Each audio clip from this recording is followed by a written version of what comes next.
नमस्कार दोस्तों, moonlight finance में आपका स्वागत है। आज हम एक ऐसे स्टॉक के बारे में बात करेंगे जिसने अपनी शेयर होल्डर्स की वेल्थ को मल्टीप्लाई किया है। ये एक मल्टी बैगर स्टॉक रहा है ओवर द इयर्स। जो बेस्ट पार्ट है इस कंपनी का वो ये है कि इसकी जो कंसिस्टेंसी है रिजल्ट्स की वो बहुत ही शानदार है।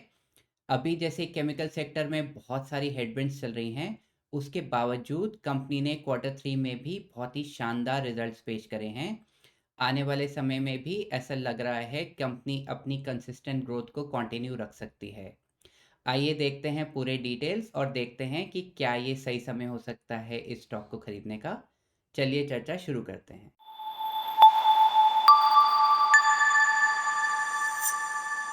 तो कंपनी का अगर हम लॉन्ग टर्म प्राइस चार्ट देखें तो अप्रैल 2005 में इसका प्राइस ₹2.19 था और करंट प्राइस 3500 से भी ऊपर का चल रहा है। तो ये तो रही पास्ट परफॉर्मेंस, हमें ये समझ में आ गया कि मल्टी बैगर स्टॉक रहा है। शानदार परफॉर्मेंस रही है पास्ट में। हमें ये देखना है कि आने वाले समय में भी क्या ये कंपनी कंसिस्टेंटली अच्छे नंबर्स डिलीवर कर पाएगी या नहीं। बिजनेस समझ लेते हैं। पीआई इंडस्ट्रीज लीडिंग प्लेयर है एग्रोकेमिकल्स में। स्ट्रॉन्ग प्रेजेंस है डोमेस्टिक और एक्सपोर्ट मार्केट में। कंपनी के पास 5 फॉर्मुलेशन फैसिलिटीज़ हैं, 13 मल्टी प्रोडक्ट प्लांट्स हैं और 4 मैन्युफैक्चरिंग लोकेशन से काम करती हैं। State of the art facility है गुजरात में। इंटीग्रेटेड डेवलपमेंट टीम्स हैं। इन हाउस इंजीनियरिंग कैपेबिलिटी है। कंपनी की जो प्रेजेंस है वो 30 प्लस कंट्रीज में है और 4 ग्लोबल ऑफिसेस हैं। लगभग 76% रेवेन्यू आता है एक्टिव इंग्रेडिएंट्स एंड इंटरमीडिएटरी से और लगभग 23% रेवेन्यू आता है सेल ऑफ फॉर्मुलेशन से। कंपनी के पास वाइड वैरायटी ऑफ केमिकल्स हैं, पोर्टफोलियो काफ़ी डाइवर्सिफाइड है। उसमें इंसेक्टिसाइड्स, फंगिसाइड्स, हर्बिसाइड्स और स्पेशलिटी प्रोडक्ट्स हैं। कंपनी लगभग 3 से 4% जो रेवेन्यू है वो R&D एक्टिविटीज़ में स्पेंड करती है। ऑर्डर बुक बहुत ही शानदार है, अगले 3-4 साल के लिए $1.5 बिलियन की ऑर्डर बुक है। ये जो स्लाइड है वो सबसे इम्पॉर्टेंट है। इसमें जो कंपाउंडेड सेल्स ग्रोथ अगर आप देखें पिछले 10 साल की वो 19% की है, पिछले 5 साल की 23% की है, पिछले 3 साल की 24% की है। तो ये काफ़ी कंसिस्टेंट नंबर्स हैं, ऐसा नहीं है कि बहुत ऊपर नीचे हो रहे हैं नंबर्स। और over a period of time अगर आप लास्ट 3 इयर्स का देखेंगे तो 24% है, जो कि लास्ट 10 इयर्स का देखेंगे 19% है। तो कंपनी ग्रो ही कर रही है, कंपनी सेल्स ग्रोथ को अपने ही नंबर्स को आगे भी बीट कर पा रही है।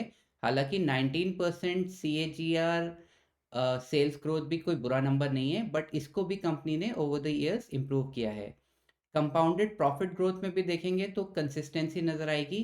पिछले 10 इयर्स का अगर आप देखेंगे तो 29% है, पिछले 5 साल का 28% है, पिछले 3 साल का बढ़ के 39% हो गया है।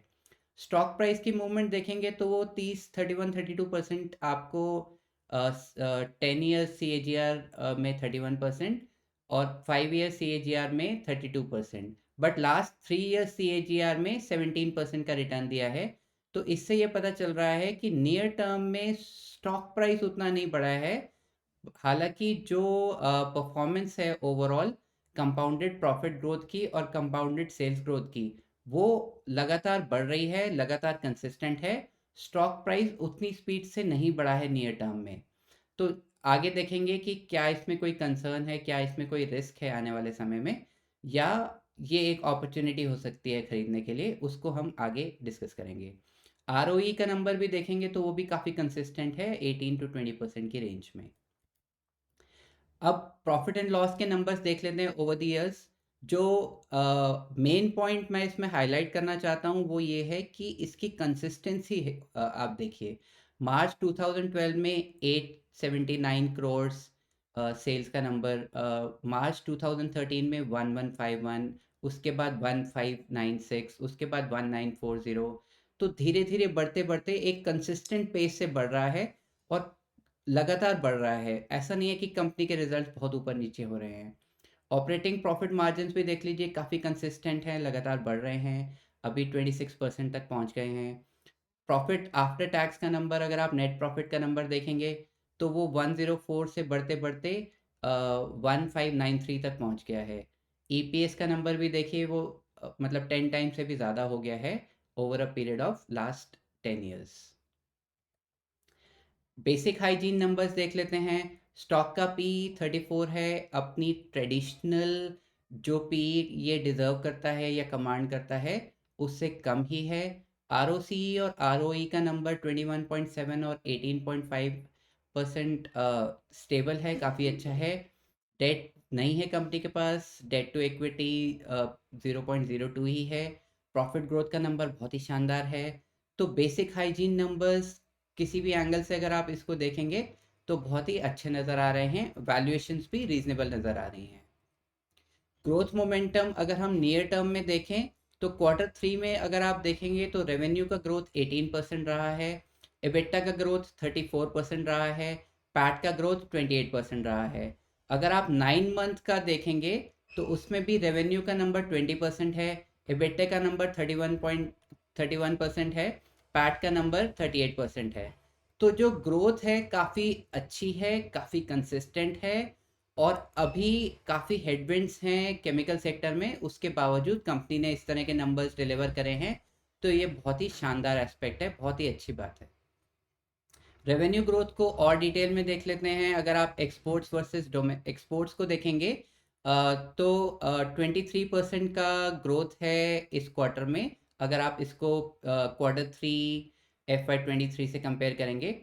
डोमेस्टिक में थोड़ा सा डी ग्रोथ है, बट उसको कॉम्पनसेट कर दिया है एक्सपोर्ट्स ने। अगर आप एबेटा देखेंगे क्वार्टर ऑन क्वार्टर तो 34% का जंप है, और अगर आप पैट ग्रोथ देखेंगे वो 28% का जंप है। ये बहुत ही शानदार नंबर्स हैं। Overall 18% year on year revenue का growth, 13% growth in agrochemical space, और डोमेस्टिक रेवेन्यूज थोड़े से सबड्यूड रहे हैं इस बार, लेकिन एक्सपोर्ट्स अच्छा रहा है। Gross margins and EBITDA improve हुआ है, मार्जिन्स एक्सपैंड हुए हैं by 300 basis points. Balance sheet बहुत ही सॉलिड है, कंपनी के इंटरनल अक्रूवल्स सस्टेन्ड हैं, सॉलिड हैं। कैपिटल एलोकेशन कंपनी का बहुत ही शानदार रहा है ओवर द इयर्स, मैनेजमेंट बहुत ही अच्छा है, कॉर्पोरेट गवर्नेंस बहुत ही अच्छा है। सरप्लस कैश है इनके पास बहुत सारा, जो सरप्लस कैश है वो अभी 32,926 मिलियन तक पहुंच गया है। तो कंपनी एक इनऑर्गेनिक एक्सपेंशन का अगर इनको अपॉर्चुनिटी मिलती है तो भी ये कर पाएंगे। नेट फिक्स एसेट्स अगर आप देखें तो वो भी बढ़ते बढ़ते 7,821 मिलियन इंक्रीज हुए हैं year on year. Total capex जो रहा है 9 मंथ FY24 का, वो 9,000 मिलियन तक पहुंच गया है, अगर आप फार्मा को भी इंक्लूड कर देंगे।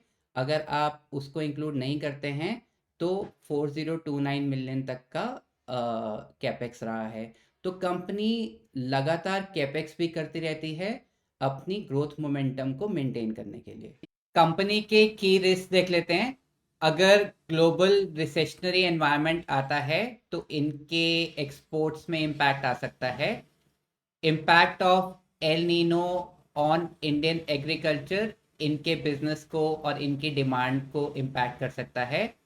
अगर इनके केपेक्स में कुछ डिले होता है या कमर्शलाइजेशन जो इनके नए मॉलिक्यूल्स का प्लान है उसमें कुछ डिले होता है तो इनकी इम्पैक्ट हो सकती है ग्रोथ।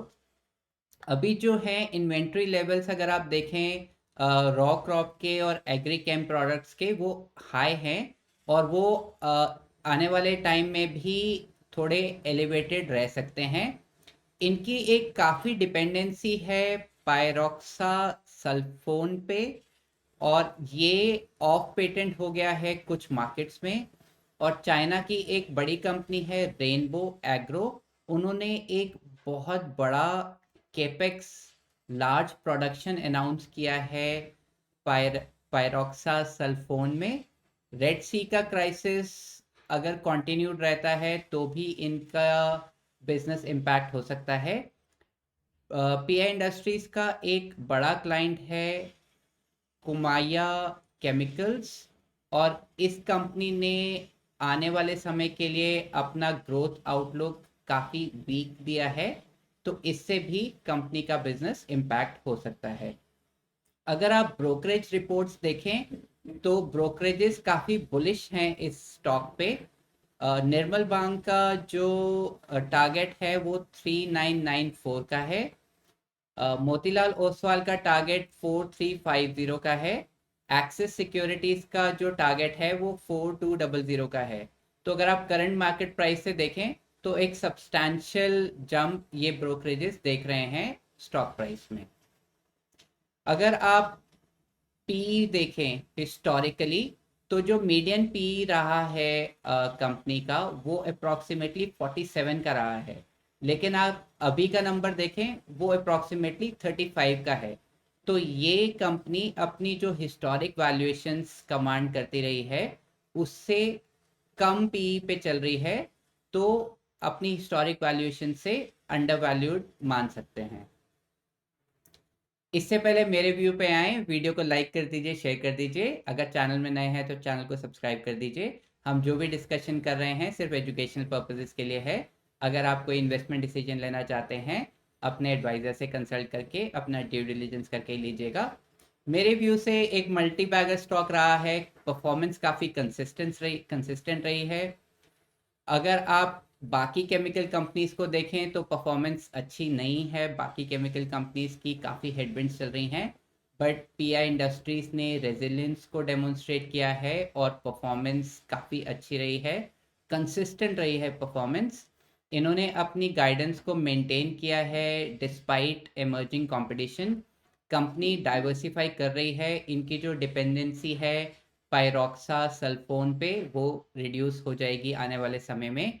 इन्होंने नए मॉलिक्यूल्स भी प्लान किए हैं अपने प्रोडक्ट पोर्टफोलियो में। इनऑर्गेनिक ग्रोथ पॉसिबल है क्योंकि कंपनी के पास काफ़ी कैश है। मैनेजमेंट ने अपनी जो रेवेन्यू ग्रोथ गाइडेंस है 18 to 20% की FY24 की, उसको मेंटेन किया है। तो इसका मतलब ये है कि नेक्स्ट क्वार्टर में भी कंपनी के रिजल्ट्स डिसेंट आने चाहिए एज एक्सपेक्टेड। और अगर आप आने वाले समय में भी देखें तो मुझे ऐसा लगता है इस तरह की ग्रोथ कंपनी कर सकती है। कंपनी का अगर एबिटा देखें तो कंपनी एक्सपेक्ट कर रही है 24 to 25% एबिटा मार्जिन्स, ये सस्टेन हो सकते हैं आने वाले समय में। कंपनी अपने फार्मा बिजनेस को भी स्केल कर रही है। कंपनी एक्सपेक्ट कर रही है 650 करोड़ रेवेन्यू अपने फार्मा बिजनेस से। अगर आप पी देखें तो FY25 की प्रोजेक्टेड अर्निंग्स के हिसाब से लगभग 30 टाइम्स पे ट्रेड कर रहा है। तो मुझे ऐसा लगता है कि वैल्यूएशंस रीजनेबल हैं, वैल्यूएशंस ज़्यादा नहीं हैं। डिस्पाइट जो हमारा बुल रन चल रहा है इस स्टॉक की वैल्यूएशंस अभी भी रीजनेबल नज़र आ रही हैं, और ये अपनी हिस्टोरिक वैल्यूएशन एवरेजेस से डिस्काउंट पे ही चल रहा है। तो मेरे व्यू से एक काफ़ी अच्छा स्टॉक हो सकता है जो आने वाले समय में एक कंसिस्टेंट ग्रोथ डिलीवर कर सकता है। आपका क्या व्यू है कमेंट में लिख के बताइए। Happy investing, see you in the next video. अगर आपको ये वीडियो पसंद आया तो आप इसको लाइक कीजिए और इसी तरह के यूज़फुल वीडियोस के लिए चैनल को सब्सक्राइब कीजिए।